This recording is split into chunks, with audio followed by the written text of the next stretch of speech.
Hi guys, welcome to MELTS, Media Education Learning Simpler, where we sail through all your academic worries from the field of media and communications.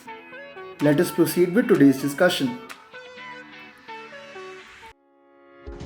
Hi, today we are going to talk about mass communication, and the topic that we're discussing is basics of communication.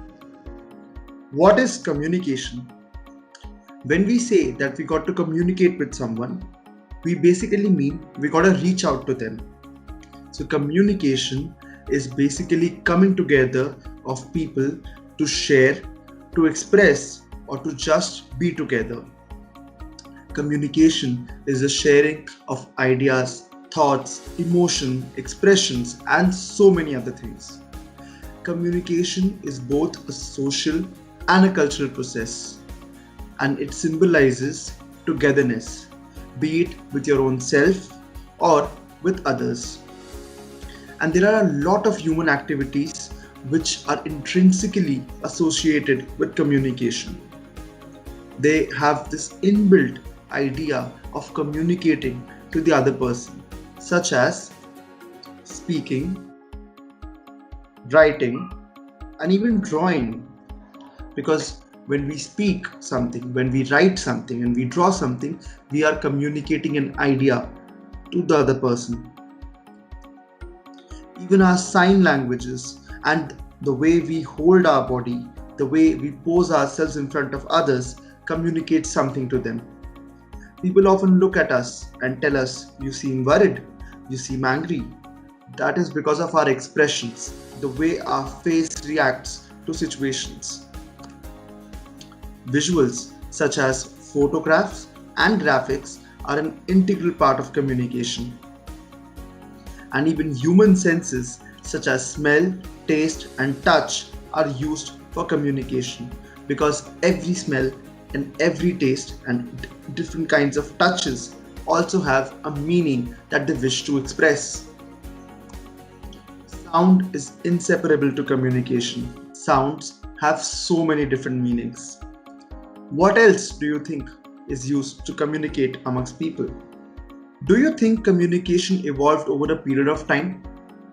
Yes, it did, but a much longer one than you would expect. Communication goes back to the age of the primitive man. One of the oldest forms of communication that still exists today as a proof of its evolution is cave paintings. Some of them even date back to 30,000 BC. Cave paintings were usually a representation of the primitive life. Even smoke signals were an important form of communication. Used over a lot of areas worldwide, a single form of smoke signals is also alleged to represent a proper set of alphabets. Speaking and writing are as basic as communication can get today.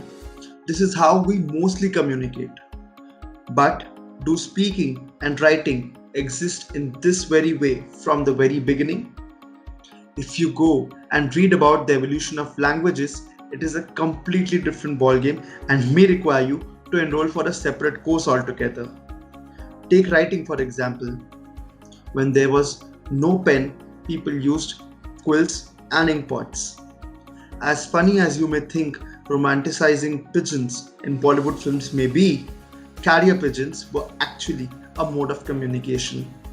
Because of their homing abilities, pigeons were very trustworthy, and even some militaries are alleged to have made use of carrier pigeons for sending out important messages.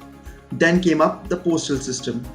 Much after the invention of paper, postal system allegedly developed under the Mongol emperors, but it were mostly the colonial rulers who helped develop the post office and the postal system, because they wanted to transmit messages from the colonies to the home country.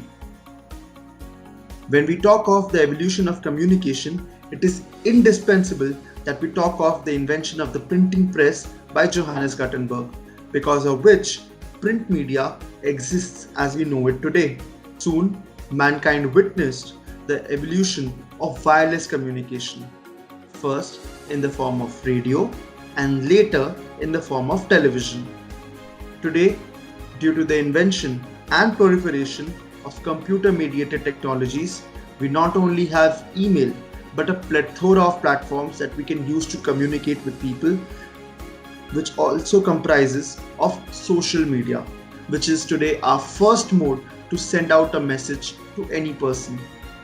Even I am able to sit here and talk to you guys because of social media. Communication as a concept holds a lot of values which are integral to its existence, and at this point I feel it is important that I mention the same. Communication represents each and every form that humans may have of being in touch with each other. And it is not only a person's interaction with another one, but also with their own environment. Communication borrows from culture, and culture is taken further by communication. They have a somewhat symbiotic relationship, and both cannot exist without each other. Communication is as basic as human existence, and as long as humans exist on this planet, they would need to communicate. It is a never-ending process. Communication is both a situation and the experience of the situation as well.